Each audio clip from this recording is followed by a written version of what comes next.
ফরেক্স ট্রেডিংয়ের দুনিয়ায় প্রায়ই দুটো শব্দ ঘুরে ফিরে আসে, লট আর লিভারেজ। শুনতে হয়তো একটু কঠিন মনে হয়, কিন্তু সত্যি বলতে এই দুটোকে ছাড়া ফরেক্স মার্কেটকে ঠিকমতো বোঝাই সম্ভব না। তো চলুন আজ আমরা এই দুটো ধারণার রহস্যভেদ করি।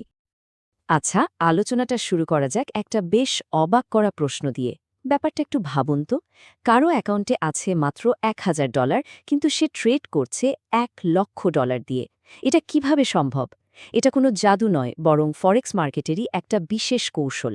আর আজকের এই আলোচনায় আমরা ঠিক এই ব্যাপারটারই জট খুলতে যাচ্ছি। এই বড়সড় ধাঁধার সমাধানটা কিন্তু লুকিয়ে আছে ট্রেডিংয়ের খুবই ছোট আর মৌলিক একটা এককের মধ্যে। তো চলুন একদম গোড়া থেকেই শুরু করা যাক। এই মৌলিক এককটাকে বলা হয় লট। খুব সহজ করে বললে, লট হল কারেন্সি মাপার একটা স্ট্যান্ডার্ড সাইজ।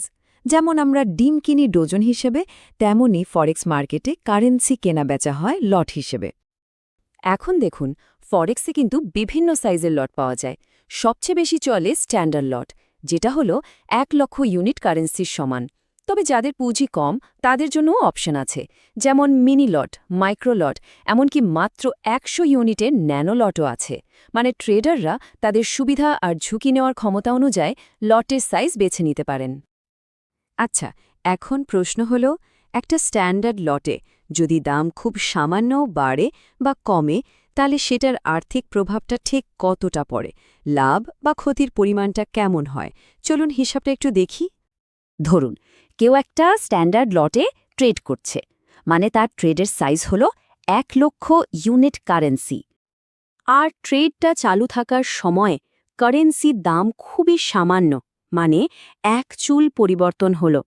ফরেক্সের ভাষায় এই ক্ষুদ্রতম পরিবর্তনকে বলা হয় 1 পিপ। এই 1 পিপ পরিবর্তনের আর্থিক মূল্য কত হতে পারে? কোনো ধারণা আছে? প্রায় $10। ভাবা যায়, 1,00,000 ইউনিটের ট্রেডে দামের এতটুকু নড়াচড়াতেই প্রায় $10 লাভ বা ক্ষতি হয়ে যেতে পারে। এবার নিশ্চয় বুঝতে পারছেন লটের আকারটা কেন এত গুরুত্বপূর্ণ। কিন্তু এখানেই তো সেই প্রথম প্রশ্নটা আবার ঘুরে আসে, তাই না? একজন সাধারণ বিনিয়োগকারী, যার হয়তো অত পুঁজি নেই, সে কিভাবে 1,00,000 ইউনিটের একটা লট কিনবে? টাকাটা আসবে কোথা থেকে?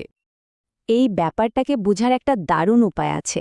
ধরুন আপনার ব্রোকার হলো একটা ব্যাংকের মতো, যে আপনাকে $1,00,000 কারেন্সি কেনার জন্য বাকি টাকাটা ধার হিসেবে দিচ্ছে। আর ব্রোকারের এই ধার দেওয়ার ক্ষমতাটাকেই ফরেক্সের দুনিয়ায় বলা হয় লিভারেজ। সোজা কথায়, লিভারেজ হলো এমন একটা টুল যেটা ব্যবহার করে একজন ট্রেডার তার নিজের অল্প কিছু টাকা দিয়ে বহুগুণ বড় আকারের একটা ট্রেড কন্ট্রোল করতে পারে। লিভারেজের আসল ক্ষমতাটা এখানেই। একজন ট্রেডার হিসাবে কেউ হয়তো নিজের পকেট থেকে মাত্র $1,000 জমা রাখছে, যেটাকে একটা গুড ফেইথ ডিপোজিট বলা যেতে পারে। আর তার বিনিময়ে ব্রোকার তাকে $1,00,000 ট্রেড করার ক্ষমতা বা ট্রেডিং পাওয়ার দিচ্ছে। কি অসাধারণ ব্যাপার, তাই না? এই যে গুড ফেইথ ডিপোজিট বা বিশ্বাসের ভিত্তিতে যে টাকাটা জমা রাখা হলো, ফরেক্সের পরিভাষায় এর নাম হলো মার্জিন।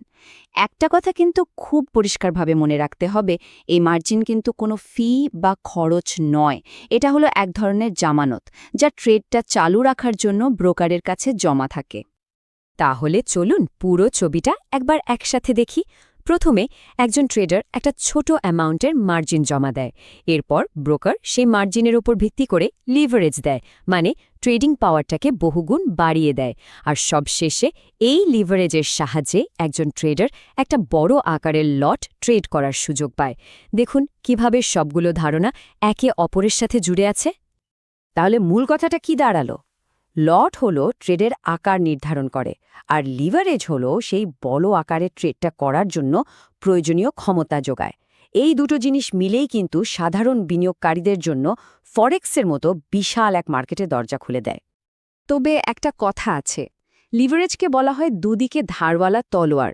এটা যেমন লাভকে বহুগুণ বাড়িয়ে দিতে পারে, ঠিক তেমনি বাজারে সামান্য একটা ভুল মুভমেন্ট আপনার লোকসানকেও কিন্তু বহুগুণ বাড়িয়ে দিতে পারে। তাহলে প্রশ্নটা হলো, এই যে অসীম ঝুঁকির ব্যাপারটা, এটাকে সামলানো যায় কিভাবে? এটা কিন্তু ভাবার মতো একটা বিষয়, তাই না?